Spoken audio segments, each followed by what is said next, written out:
à tous, j'espère que vous allez bien. On se retrouve pour une nouvelle vidéo YouTube. On va réagir au short de Anton Raka. Donc voilà, il y a des vidéos d'horreur, il y a plein de trucs de sorte. Donc voilà. Donc c'est parti, mais avant que la vidéo débute, on s'abonne à la team Nano Short. On met un like, on commente la vidéo, on partage la vidéo et merci à ceux qui le feront, ça me fait grave plaisir. Allez, c'est parti. On commence avec le premier qui est celui-là. Le nouveau concept d'Anton Raka est incroyable. Aujourd'hui, je vais vivre un jeu d'horreur dans la vraie vie. Dans le jeu d'aujourd'hui, je vais incarner un chasseur de fantômes et je dois me rendre dans ce manoir qui est hanté par un esprit démoniaque extrêmement agressif. Tous les habitants sont terrifiés par sa présence et m'ont appelé pour leur venir en aide. Je n'ai aucune idée de tout ce qui va se passer dans cette vidéo et je dois réussir à aller au bout de cette histoire sans mourir car je n'ai qu'une seule vie. Vous allez voir que cette vidéo est aussi marrante que terrifiante. Alors bienvenue dans ce deuxième épisode de Jeux d'horreur IRL. Aujourd'hui, je vais vivre un jeu d'horreur dans la vraie vie. Ah ouais. Dans le jeu d'aujourd'hui, je vais incarner un chasseur de fantômes et je dois me rendre dans ce manoir qui est hanté par un esprit démoniaque. On a créé un nouveau concept de vidéo pour ma chaîne et je crois que c'est le meilleur format que j'ai jamais fait. Je sais que la plupart d'entre vous me connaissent pour les fictions que je fais depuis plusieurs années. Alors avec Thibaut, on a décidé de mettre la barre encore plus haut en créant un nouveau concept, un jeu vidéo d'horreur dans la vraie vie. Je suis téléporté dans un décor où une histoire de dingue m'attend. Je dois interagir avec... Je suis le premier youtubeur au monde à faire une chose pareille et vous allez être choqués. Est-ce que vous vous rappelez il y a quelques semaines quand j'ai envoyé un téléphone dans l'espace et qu'il est retombé sur Terre intact? Eh bien ce téléphone c'était un iPhone 17 Pro Max tout neuf, donc évidemment j'allais continuer à l'utiliser. Et vous avez dû voir que sur ma chaîne YouTube, je viens de sortir le deuxième épisode de Jeux d'horreur IRL. Et ce format, vous savez que je le filme avec deux caméras. Une caméra dans mes mains qui filme devant moi et une caméra secondaire qui filme mon visage. Eh bien est-ce que vous saviez que la caméra qui filme mon visage, c'est ce fameux iPhone 17 Pro Max et on peut le voir juste ici. Je suis donc le premier youtubeur au monde à filmer une vidéo avec un iPhone qui est allé dans l'espace et qui est revenu sur Terre. Stylé, non ? Je suis le premier youtubeur au monde à faire une chose pareille et vous allez être choqués. Est-ce que vous vous rappelez il y a quelques semaines quand j'ai envoyé un téléphone dans l'espace et qu'il est retombé sur Terre intact? Eh bien ce téléphone c'était un iPhone 17 Pro Max tout neuf, donc évidemment j'allais continuer à l'utiliser. Et vous avez dû voir que sur ma chaîne YouTube, je viens de sortir. J'ai acheté tous les Ciao Énergie pour en faire mon top 6 et franchement j'ai des choses à redire. En premier j'ai goûté abricot framboise et le premier truc qui m'a frappé c'est que les bulles sont vraiment très fines, j'aurais aimé les sentir un peu plus. J'ai pas vraiment senti la framboise mais ça reste sympa, ça part en top 4. Ensuite on passe au coco citron vert. Ça sent hyper fort la coco et le citron et c'est à la fois bon et mauvais, je sais pas trop comment me positionner. Par contre ça fait vraiment boisson de l'été mais je suis pas hyper fan, ça part en top 5. Ensuite j'ai goûté kiwi concombre. Là j'ai commencé à me dire que tous les goûts ne ressemblaient pas du tout à des boissons énergisantes, donc c'est positif et négatif. Et le goût de celui-là, on sent très bien le concombre mais très peu le kiwi. Par contre c'est frais et léger, ça passe bien, c'est mon top 3. Ensuite j'ai goûté pêche blanche. À l'odeur ça sent vraiment bon et au goût on dirait de l'ice tea avec des fines bulles. Alors c'est pas hyper original mais franchement j'aime bien, je le mets en top 2. Maintenant on passe au fameux double litchi. Alors là le goût m'a choqué, je crois que j'aime vraiment pas le litchi et en tout cas le goût est vraiment plus fort que les autres mais c'est pas pour moi du tout, ça part en top 6. Et pour finir j'ai goûté pomme rhubarbe, l'odeur est incroyable. Ah d'être bon pomme rhubarbe. Bonbon. Franchement c'est hyper original et c'est celui que je préfère de très loin, c'est mon top 1, bravo à lui. J'ai acheté tous les Ciao Énergie pour faire top 6. Bon, ce truc j'aime bien. En premier j'ai goûté bien. Il fait un peu de tout en fait. Ce qui m'a frappé c'est que les bulles. Est-ce que t'as remarqué que certains joueurs Coupe de du la monde. Coupe du Monde Ah, ont un maillot fan. spécial? C'est le cas de Mbappé qui a été choisi par la FIFA pour porter sur son maillot cet écusson qui indique qu'il est le meilleur buteur du mondial précédent en 2022. Mais c'est pas le seul joueur à avoir un signe distinctif, parce qu'en tout il y a 5 écussons qui signifient des choses différentes. Thibaut Courtois et Emiliano Martinez portent ce badge sur leur maillot pour rappeler qu'ils ont déjà obtenu le titre de meilleur gardien lors d'une Coupe du Monde. Le troisième écusson c'est celui-là qui est notamment porté par Cristiano Ronaldo. C'est l'écusson Legacy qui est donné à tous les joueurs qui ont disputé au moins 5 Coupes du Monde et ils ne sont que 6 à l'avoir. En plus du badge précédent, Messi il en a aussi un autre, c'est le badge Golden Ball pour indiquer qu'il a été nommé meilleur joueur lors du dernier mondial. Et le dernier écusson c'est celui-là et il est porté par Désiré Doué, Lamine Yamal et tous les autres joueurs qui participent pour la première fois à la Coupe du Monde. Mais attention, J'aime bien, c'est j'aime bien. sûrement un autre détail que t'as pas remarqué sur les maillots des équipes. Absolument Non. tout le monde porte ce badge qui représente le logo de la Coupe du Monde Ouais. 2026, sauf que ce logo, Normal. il change en fonction des équipes et il y en a Ah 4 ouais différents en tout. Les équipes Ah qui ouais. n'ont jamais remporté de Coupe du Monde doivent porter un de ces deux écussons, clair si leur maillot est foncé ou foncé si leur maillot est clair. Et les nations qui ont déjà remporté la Coupe du Monde ont le droit à ces magnifiques badges dorés, cette version si leur maillot est foncé et celle-ci si leur maillot est clair. Et évidemment, tous les joueurs de l'Argentine ont aussi l'écusson classique qui indique qu'ils sont champions en titre, ça c'est pas nouveau. Mais vous en pensez quoi de toutes ces nouveautés? Est-ce que t'as remarqué que certains joueurs de la Coupe du Monde Oh ouais, ont un maillot intéressant ça, spécial? c'est C'est un le cas nouveau de pas. Mbappé, Allez, qui a le été like. choisi par la FIFA pour Mon porter premier sur son like. maillot aussi. Est-ce que Oula, est-ce oula, que oula. est-ce que tu arrives à voir où sont les effets spéciaux dans cette scène du film Spider-Man Far From Home? Bon, évidemment, tu vas me dire que ce vaisseau a été rajouté en 3D, mais t'as loupé le principal. Parce qu'en réalité, toutes les tulipes que tu vois dans ces images ont été rajoutées en post-production. Dans le film, l'action se passe aux Pays-Bas, mais en réalité, la scène a été tournée en Angleterre, dans un champ complètement vide, et il a fallu rajouter 2000 tulipes en post-production. Comme quoi, les meilleurs effets spéciaux, c'est ceux qu'on remarque pas. Est-ce que tu arrives à voir où sont les effets spéciaux dans cette scène du film Spider-Man Far From Home? Bon, évidemment, tu as... Est-ce que tu sais On parle de que ça, Dembélé. c'est pas le vrai trophée de la Ligue des Champions qu'a ramené le PSG à Paris? Et je vais t'expliquer. Ah ça je sais. La coupe que vient de remporter le PSG, la Ligue des Champions, il n'en existe qu'un seul exemplaire qui est ultra protégé par l'UEFA. C'est cette coupe-là que le PSG a soulevée à la fin du match dans le stade. Mais attention, parce que c'est pas la même que celle-ci, celle qu'ils ont ramenée sur le Champ de Mars et au Parc des Princes, qui elle est une réplique officielle. Et si tu me crois pas, je te montre un moyen très simple de différencier la vraie coupe de la réplique. La véritable coupe, c'est celle-là, celle où à l'arrière, tu peux voir la liste de toutes les équipes qui ont gagné la Ligue des Champions gravée. Et comme tu peux le voir, c'est bien celle-là que le PSG a soulevée dans le stade. Sauf que sur ces images, on voit bien que la coupe que le PSG a ramenée n'a pas la liste de toutes les équipes. Il y a simplement marqué vainqueur 2026, Paris Saint-Germain. C'est la réplique et c'est d'ailleurs celle-là qu'on a vu se faire graver en direct à la fin du match. L'UEFA l'explique très clairement sur leur site. Juste après que les joueurs aient soulevé la coupe sur le podium, environ 1 heure après la fin du match, le trophée est échangé contre une réplique officielle et le vrai trophée est renvoyé directement au siège de l'UEFA à Nyon en Suisse. Et par contre, attention, évidemment, l'équipe qui gagne a le droit de faire absolument tout ce qu'ils veulent avec la réplique du trophée, elle est à eux. Et petite anecdote, à l'époque, l'UEFA autorisait les équipes qui ont gagné 5 fois la Ligue des Champions ou 3 fois d'affilée de conserver le vrai trophée original. Mais cette règle a été abolie en 2009 et aujourd'hui, personne n'a le droit de conserver le trophée original de la coupe, peu importe l'équipe qui gagne.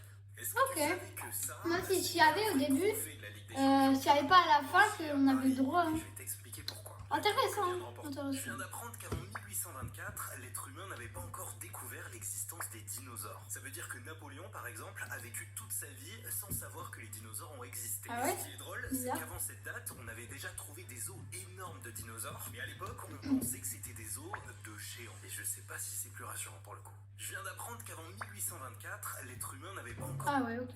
Je viens d'apprendre. Est-ce que tu savais que Michael Jackson voulait à tout prix interpréter Spider-Man dans un film au cinéma? Alors dans les années 90, lorsqu'il a entendu qu'un film était en préparation, il est allé voir Marvel pour obtenir le rôle. Ils ne l'ont pas pris au sérieux, alors il a carrément envisagé de racheter Marvel pour se donner lui-même le rôle. Bon, le rachat n'a jamais eu lieu, mais il ne s'est pas découragé pour autant, parce qu'il a aussi voulu interpréter le professeur Xavier dans les X-Men, et il s'est même pointé au casting. La production lui a dit que ça servait à rien, parce qu'il cherchait un vieil homme blanc pour interpréter le rôle, et Michael a répondu « Oh mais ça va, je peux me maquiller ». Est-ce que tu savais que Michael Jackson voulait à tout prix interpréter Spider-Man dans un film au cinéma? Alors... Oups, j'ai cassé un verre. Anton Raka fait des Ne vous sandwichs au inquiétez verre. pas, je vais nettoyer, je suis le larbin de service. Hop hop hop. Et des bons petits ingrédients. On va se régaler, monsieur. On jette Je sais pas ce que c'est. un petit bout bien coupant. Hop, premier sandwich. Et je fais le deuxième petit sandwich. Comme ça, monsieur, le gentil archéologue. Ah oui, c'était la vidéo de l'archéologue qui était méchant. Le repas Donc, est c'était méchant. servi. Alors attention, ne vous trompez pas. Celui-là c'est pour vous et celui-là c'est pour vous. Merci. Et ça vite et bien. comme vous me l'avez demandé.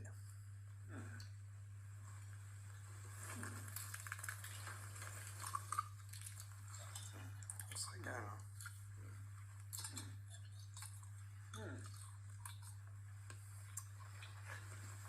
C'est un régal. Attention, ça coule un petit peu, mais je pense que ça doit être encore meilleur. C'est très bon. Je me régale. C'est vrai. Pour effet, c'est délicieux. Ah, merci, ça me fait plaisir que vous me disiez ça, monsieur. Oups, j'ai cassé un verre. Vous inquiétez pas, je vais nettoyer, je suis le larbin de service. Hop, hop, hop.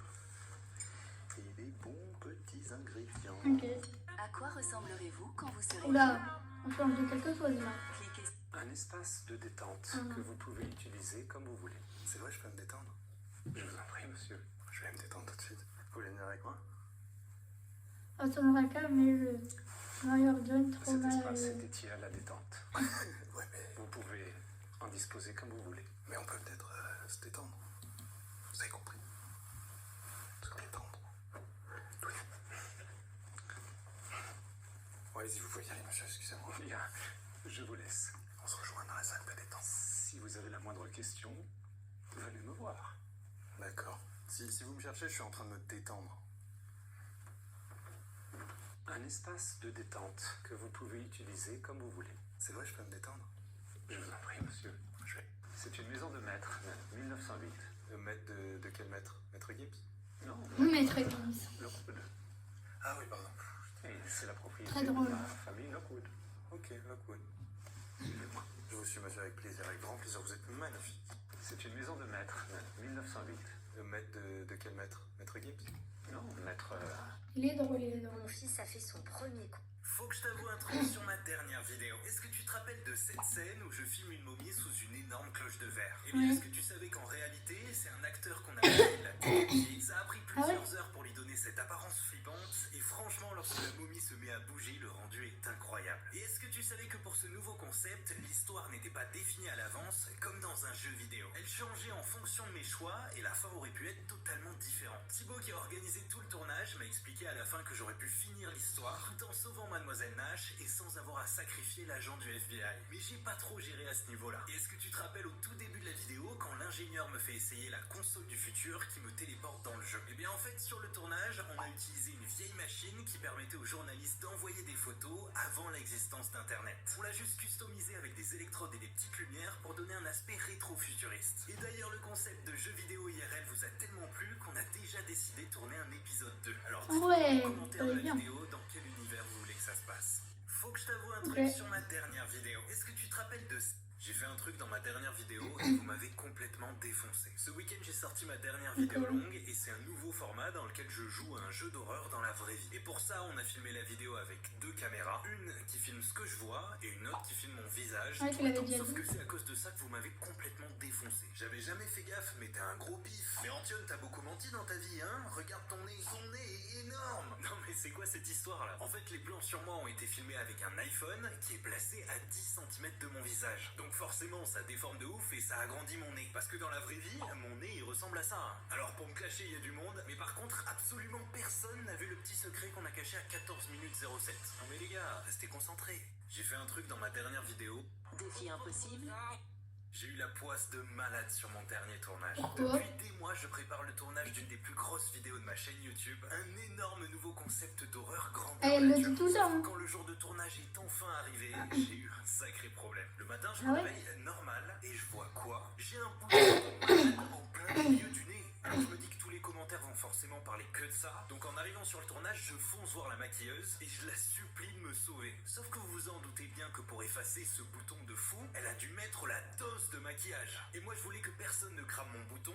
Alors c'est ce qui s'est passé. Mais maintenant que la vidéo est sortie, tous les commentaires disent ça. Antion, pourquoi t'es maquillée de fou? Ça se voit, c'est trop moche. Vous aviez cramé ou pas? J'ai eu la poisse de malade sur mon dernier Non. tournage. Depuis des mois, je prépare le tournage d'une des plus grosses vidéos de ma chaîne. Imagine qu'il existe une console qui te téléporte directement à l'intérieur d'un jeu vidéo. Et les graphismes sont Désolé les gars, on J'ai passe. passé 8 jours enfermé dans un rocher et la raison pour laquelle il a fait ça est complètement folle. Lui, Ah ouais. c'est Abraham Poincheval, un Français qui a fait tailler un rocher aux dimensions de son corps pour y passer 8 jours assis comme dans un sarcophage. Ça s'est passé à Paris en 2017 et pendant toute son expérience, les gens pouvaient venir observer le rocher de l'extérieur, tenter de lui parler et il était même filmé en permanence par une caméra infrarouge. Et pour manger et boire, il avait emporté avec lui des soupes, de l'eau et même de la viande séchée qui cachait dans les cavités du rocher. Pareil pour les toilettes. Mais attention, c'était pas sa première expérience loufoque, parce qu'Abraham a déjà passé 23 jours à couver des œufs pour qu'ils éclosent, et aussi 13 jours enfermé dans la carcasse d'un ours. Mais alors, pourquoi est-ce qu'il a fait ça? Abraham a raconté qu'il voulait passer 8 jours enfermé dans un rocher pour échapper à la frénésie du monde moderne. Et vu qu'une fois enfermé, il pourrait plus bouger son corps physiquement, son seul moyen de voyager serait à l'intérieur de son corps. Et en sortant de son expérience, il a même dit qu'il a eu l'impression de flotter dans les airs, que la pierre était devenue une sorte de seconde peau pour lui, et à aucun moment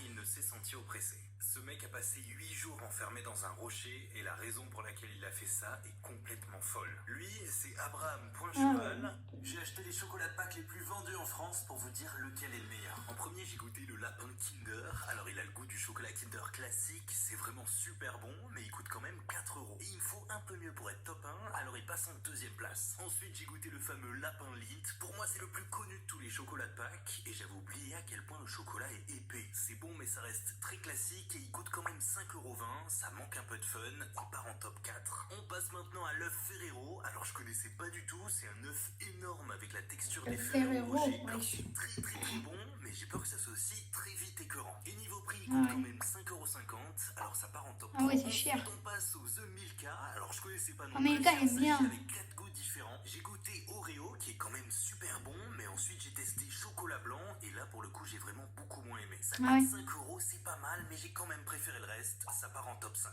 Et pour finir, les gars, j'ai goûté le lapin Kit Kat. Alors déjà, visuellement, il est beaucoup trop stylé, regardez ça. Mais Ah, c'est vrai. surtout, il est hyper croquant. C'est incroyable, et je trouve ça même meilleur que les vrais Kit Kat. Il coûte 3,50 € et gagne haut la main, top 1 direct. Ah J'ai ouais, acheté ok. les chocolats de Pâques les plus vendus en France. Si vous n'avez que... Les astronautes qui viennent de s'envoler pour la Lune sont les tout premiers êtres humains à aller aussi loin de la Terre. Ah ouais. Je t'explique pourquoi. La mission Artemis 2 qui a décollé hier a pour objectif de survoler la surface de la Lune sans s'y poser. C'est pour tester les nouveaux lanceurs de la NASA. Et dans cette mission, les astronautes vont faire le tour de la Lune à une distance d'environ 8000 km. Alors que dans les missions Apollo des On va années regarder 60, une autre et après les on va terminer la astronautes vidéo. n'étaient qu'à 100 km. C'était beaucoup plus près. Mais donc ça veut dire que quand nos astronautes vont se trouver au point le plus éloigné de leur voyage, ils seront les humains les plus éloignés de la Terre de tous les temps, à plus de 430 000 km de nous. Les astronautes qui viennent de s'envoler pour la Lune sont les tout premiers êtres humains à... J'ai voulu faire une surprise à mon pote en l'emmenant aux États-Unis, mais il s'est passé une dinguerie. Après avoir emmené mon pote Flo dans les endroits les plus hantés du monde que vous avez vu dans plusieurs vidéos YouTube, j'ai voulu lui faire une surprise. Ah Je lui ai ouais. fait croire qu'on retournait aux États-Unis pour aller filmer des vidéos dans des endroits encore plus terrifiants. Sauf qu'en fait, je l'ai emmené passer des vacances de ouf, en commençant par une journée dans le parc d'attractions Universal Studios à Ah, la Los chance. Angeles. Et c'est là qu'il s'est passé un truc de dingue. On passe une journée de fou, on fait plein d'attractions, on kiffe notre vie, et à la fin de la journée, on décide de rentrer à l'hôtel. Sauf qu'on s'arrête pour prendre à boire dans un café random à Hollywood, et là, on remarque qu'il y a un truc un peu bizarre en face du café, et on voit quoi? Robert Pattinson et Zendaya qui sortent d'une voiture et qui défilent sur un tapis rouge. Et en fait, totalement par hasard, sans le savoir, on s'est retrouvés pile devant l'avant-première de leur prochain film à Hollywood. J'ai voulu faire une surprise. Ah ouais, la aux chance. États-Unis, mais il s'est passé une dinguerie. Après Oh, avoir la emmené mon pote chance. Flo dans les endroits les plus hantés du monde que vous avez vu dans Ouais, plusieurs ben, vidéos c'est YouTube, terminé, j'ai voulu lui faire une surprise. J'espère J'ai fait croire qu'on que... retournait aux États-Unis. J'espère que vous avez aimé la vidéo. Moi, je vous dis au revoir.